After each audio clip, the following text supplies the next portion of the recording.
আজকে তোমাদের সঙ্গে শেয়ার করতে চলেছি ছানার জিলিপি রেসিপি। এর জন্য আমি 1 লিটার দুধের ছানা কাটিয়ে নিয়েছি। তারপর ছানার জলটাকে ভালোভাবে আমি ঝেড়ে নিয়েছি। এবার আমি ছানাটাকে ভালোভাবে একটা থালার মধ্যে নিয়ে হাতের তালুর সাহায্যে ভালোভাবে একদম শিলনোড়ায় বাটনা করার মতন বেটে নেব, যেটাকে মথে নেওয়া বলে। ভালোভাবে করতে হবে যাতে কিনা এর মধ্যে কোনো ড্যালা বা লাম্পস কোনো কিছুই না থাকে, একদম বাটারি সফট হয়ে যায়। এবার হয়তো অনেক কারণে মনেই হতে পারে যে কী দুধের আমি ছানাটা কাটিয়েছি। নর্মালি যার ঘরে যে দুধ প্রত্যেক দিন তোমরা খেয়ে থাকো সেই দুধেরই ছানা কাটাবে, অর্থাৎ যাদের টোন মিল্ক আসে তাতেও ছানা কাটাতে কোনো প্রবলেম নেই। যাদের হয়তো ফুল ফ্যাট ক্রিম মিল্ক আছে তারাও তাতেও করতে পারো। মিষ্টির স্বাদের ওপরে কোনো রকম আলাদা করে এফেক্ট পড়ে না, মানে এই ছানার জিলিপির ক্ষেত্রে বলছি। তো একদম এইভাবে ভালোভাবে আমি জিনিসটা কিন্তু দেখতেই পাচ্ছ কীরমভাবে একদম চেপে চেপে ভালো করে মথে নিয়েছি। এবার এখানে আমার ছানার মাখা একদম কমপ্লিট হয়ে গেছে। এবার আমি এর মধ্যে কিছু ড্রাই ইনগ্রিডিয়েন্টস দেবো। আমি এখানেতে 2 টেবিল স্পুন ময়দা দিয়ে নিচ্ছি। ময়দা এর পরেও দিতে লাগবে, তো প্রথমে আমি 2 টেবিল স্পুন দিয়ে নিয়েছি। এবার আমি এখানেতে সুজি দিয়ে নিচ্ছি। তোমরা কিন্তু যে যে পরিমাণটা দেখানো হচ্ছে এক্স্যাক্ট সেই পরিমাণ অনুযায়ী করবে, তাহলে কিন্তু মিষ্টি একদম পারফেক্ট হবে। তো আমি এখানে সুজি দিয়ে নিয়েছি 1 টেবিল স্পুন। এবার আমি এর মধ্যে দিয়ে নিচ্ছি একদম 1 চুটকি নুন দিয়েছিলাম, আর এখানেতে আমি 2 টিস্পুনের মতন আমি চিনি দিয়ে নিয়েছি। এবার আমি এর মধ্যে দিচ্ছি এলাচ আর জায়ফলের গুঁড়ো। নর্মালি দেখবে তোমরা ছানার জিলিপিতে এলাচটা দেওয়া থাকে, বাট জায়ফলটা ইউজ হয় না, কিন্তু আমি দিয়েছি, তোমরাও দেবে, দারুণ খেতে হয় টেস্টটা। এবার আমি এখানেতে 1 টিস্পুনের মতন ঘি দিয়ে নিয়েছি। নিয়ে এবার সমস্ত ইনগ্রিডিয়েন্টসগুলো আমি ভালো করে মেখে নেব, যেরকম আমরা নর্মালি আটা বা ময়দা মাখি সেইভাবে মাখবো।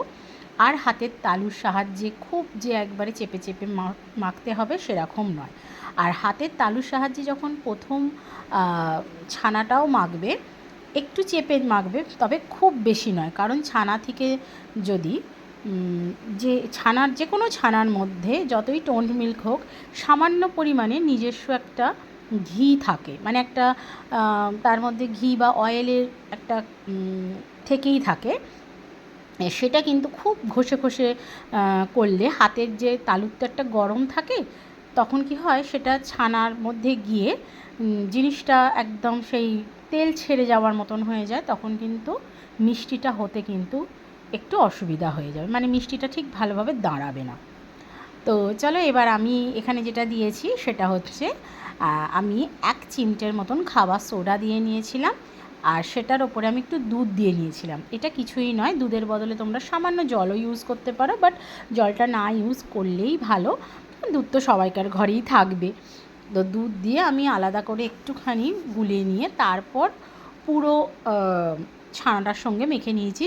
কারণ গুঁড়োটা আমি সরাসরি দিইনি, গুঁড়োটা দিলে কি হয় অনেক সময় যদি লাম্পস থাকে তাহলে পুরো ছানার মধ্যে জিনিসটা মিশবে না। তো এরপরে আমি যেটা করেছি, আমি এখানেতে আরও 2 টেবিল স্পুন আমি ময়দা দিয়ে নিয়েছি। তোমাদের প্রথমেই বলেছিলাম যে 2 চামচ আমি প্রথমে ময়দা দিচ্ছি, এরপরে আবার একটু দিব, সেটা এই সময় দিয়েছি। এবার এটা মাখা কমপ্লিট। এবার এটা চাপা দিয়ে মোটামুটি আমি আধ ঘন্টার মতন রেখে দেব। এবার এরই মধ্যে আমি একটা পাত্রের মধ্যে 2 কাপ চিনি দিয়ে নিয়েছি, তার সঙ্গে আমি দিয়ে নেব জল। আচ্ছা, এক্ষেত্রে বলি, যে কাপের তোমরা চিনিটা দেবে সেই কাপেই কিন্তু মেজারমেন্টে জলটা দেবে। এখানে আমি 2 কাপ চিনিতে 2 কাপ জল দিয়ে নিয়েছি। তো এটা সবসময় মেনটেন করবে, যে কাপের চিনি দেবে সে যে কোনো মাপের কাপ হতে পারে, সেই কাপেরই কিন্তু জলটা দেবে। চিনিও 2 কাপ, জলও 2 কাপ। আর এর মধ্যে আমি এলাচ দিয়ে নিয়েছি, দিয়ে নিয়ে আমি এটাকে ফুটতে দেবো, মানে রসটাকে একটু গাঢ় হতে দেব। তো রসটা এখানেতে ভালোভাবে যখন ফুটে যাবে, মানে এটা মোটামুটি 1 কাপ জলটা 2 কাপ জলটা যখন 1 কাপ হয়ে যাবে তখন জানবে যে রসটা তোমার একদম পারফেক্ট হয়েছে। তো রসটা ওদিকে হোক, আর এদিকেতে যে আমি মেখে রেখে দিয়েছিলাম ছানাটাকে। এবার সেই থেকে আমি ছানার জিলিপিগুলো তৈরি করে নেব। তো এর জন্য আমি হাতেতে একটু ঘি মাখিয়ে নিয়েছি যাতে না হাতে লেগে যায়। এবার এটা একটু ভালো করে তোমরা দেখে নাও কিভাবে করবে। ছোট করে লেচি কাটবে, খুব বড় লেচির দরকার লাগে না, মোটামুটি একটা পরিমাণ বুঝে লেচিটা কাটবে। এবার এইভাবে একটা হাতে দিয়ে এরম বাড়াতে বাড়াতে যাবে, বেশ সুন্দর করে দেখো আমি কীরমভাবে করছি। আর এক হাতে ধরে থাকতে হবে একটা দিককে যাতে না কেটে বা ছিঁড়ে যায়। কিন্তু দেখতে হবে যে পুরো যে লম্বাটা করা হচ্ছে সেটা যেন সমস্তটা একদম সমান হয়, মানে কোথাও মোটা, কোথাও রোগা, কোথাও এইরম যেন না হয়। দেখে বুঝতেই পারছো একদম পুরো লাইনটাই কিন্তু সমান সমান হয়েছে।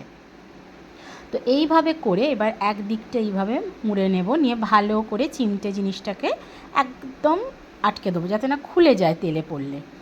এবার এটাকে ঘুরিয়ে নিয়ে এটাকে একটুখানি মুড়টা একদম এর মধ্যে দিয়ে দেবো। দেখো কত সুন্দর তৈরি হয়ে গেল না, ভীষণ সুন্দর।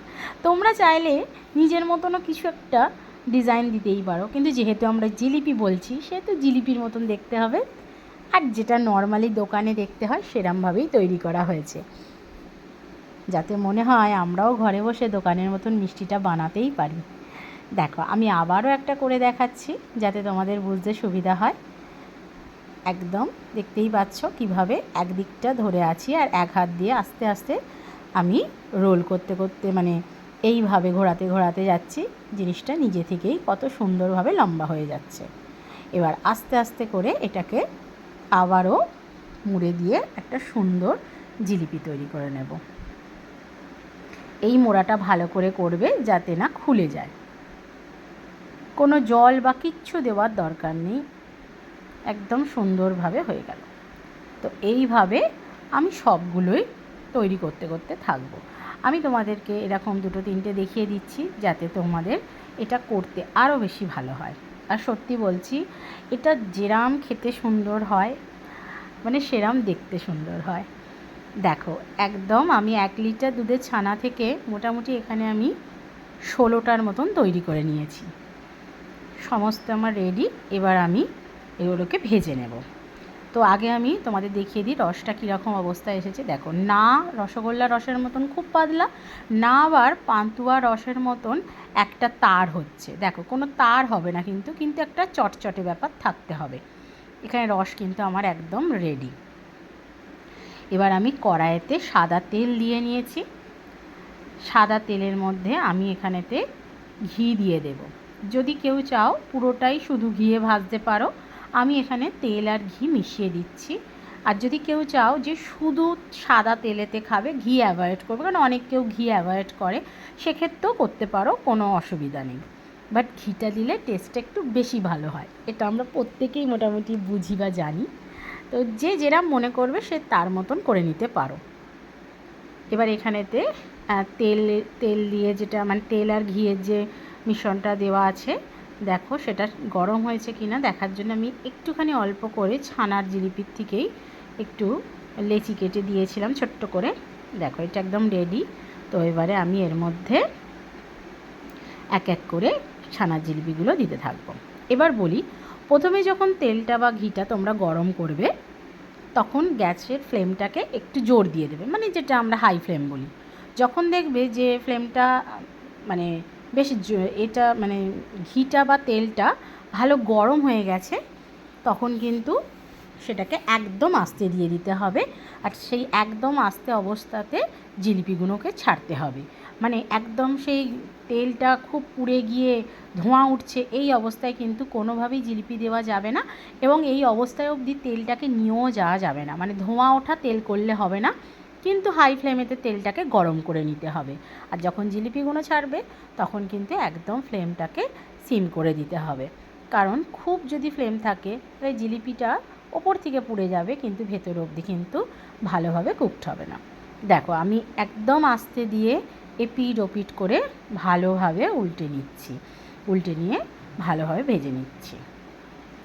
দেখো মুখটা এতটাই ভালোভাবে বাঁধা হয়েছে যার জন্যে কিন্তু কোনোটাই খুলে যায়নি, একদম ভাজাটা কিন্তু পারফেক্ট হয়েছে। এর থেকে বেশি লাল করার দরকার নেই, তাহলে একটা তিতো ব্যাপার এসে যায়। এটা মোটামুটি আমার সব ভালোভাবেই এটা ভাজা হয়ে গেছে। এবার এটাকে আমি তুলে নিব আস্তে আস্তে। আচ্ছা, এক্ষেত্রে বলি, এখানে যে রসটা আছে সেটাকেও কিন্তু গরম থাকতে হবে। রসটা আমি করে রেখে দিয়েছিলাম কিছুক্ষণ আগে, তো রসটা ঠান্ডা হয়ে গিয়েছিল। তো আমি এই সময় একটুখানি আবার এর মধ্যে ফ্লেমটাকে জ্বেলে দিয়েছিলাম যাতে এটা একটু গরম থাকে, তাহলেই কিন্তু এর মধ্যে ভালোভাবে রসটা ঢুকবে।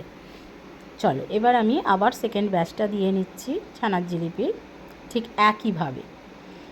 আমি কিন্তু এখানটা পুরোটাই তোমাদের জন্য শেয়ার করেছি ভিডিওটায় না কাট করে, যাতে তোমরা পুরো জিনিসটা ভালোভাবে বুঝে নাও। আর অবশ্যই মনে রাখবে যে গ্যাসের ফ্লেম কিন্তু একদম আস্তে দিয়ে কাজ করতে হবে, কারণ নালে কিন্তু ভিতর কিন্তু কুকড হবে না। দেখো, আমি আবারও এগুলোকে ভালো করে ওলট পালট করে ভেজে নেব।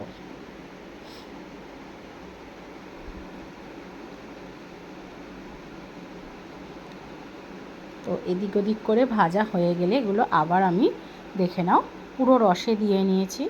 এবার এই অবস্থাতে আমি সবগুলো রসের মধ্যে দিয়ে নিয়ে আবারও একবার গ্যাসেতে বসিয়ে দিয়ে একটু ফ্লেম দিয়ে নিয়েছিলাম। খুব যে ফোটাতে হবে তা নয়, মানে রসটাকে গরম থাকতে হবে। তো তার মধ্যে আমি এইভাবে ওলট পালট করে নিচ্ছি যাতে সবগুলো জিলিপির গায়ে রসটা ভালোভাবে লেগে যায়। তো একদম দেখতেই পাচ্ছ, এই অবস্থায় আমি একটু এইভাবে ফ্লেমটা দিয়ে তারপরেতে এগুলোকে এপিট ওপিট করে আমি ঘুরিয়ে নিয়েছিলাম। দেখে নাও,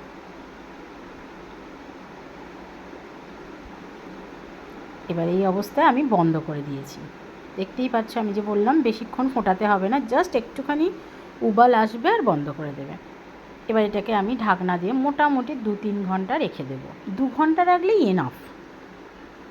দেখো, 2 ঘন্টা পরে আমার ছানার জিলিপি একদম রেডি। বুঝতেই পারছো দেখে কত সুন্দর দেখতে হয়েছে। প্রথমে যখন তোমরা জিলিপিগুলো ভেজে রসে দেবে তোমাদের মনে হবে এটা কিরম দেখতে হলো, কিন্তু যত এর ভিতর রসটা যাবে ততই ছানের জিলিপিটা সুন্দর দেখতে হবে।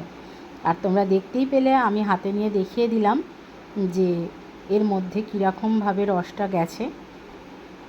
এবার আমি এটাকে সার্ভ করে দিচ্ছি। তো এর মধ্যে আবারও বলে দিই, যাদের যাদের ভালো লাগলো রেসিপিটা শেয়ার করবে, তোমরা প্রচুর ভালোবাসা দেবে। আর যারা যারা নতুন দেখবে আমার পেজটাকে ফলো করে রেখে দেবে। আর কিরাম লাগলো অবশ্যই জানাবে। আর আমার রেসিপি দেখে কেউ যদি ঘরে সেটা তৈরি করে থাকো, তোমাদের কিরাম হয়েছে সেটা তো জানাবেই, তার সঙ্গে তোমাদেরও একটা রেসিপির পিকচার আমার কমেন্ট বক্সে শেয়ার করবে। চলো, আমি একটা একটু কেটে দেখিয়ে দিচ্ছি কতটা সুন্দর হয়েছে, যাতে তোমরাও বুঝতে পারো যে ভেতর অবধি কতটা সুন্দর হয়েছে। দেখো কতটা নরম, কতটা সুন্দর, দেখে বুঝতেই পারছো। দেখো এইভাবে দেখতেই পাচ্ছ, একদম ভেতর অবধি রস চলে গেছে জিলিপি। তো তোমরাও ঘরে তৈরি করো। আর নেক্সট রেসিপি নিয়ে খুব তাড়াতাড়ি আসছি।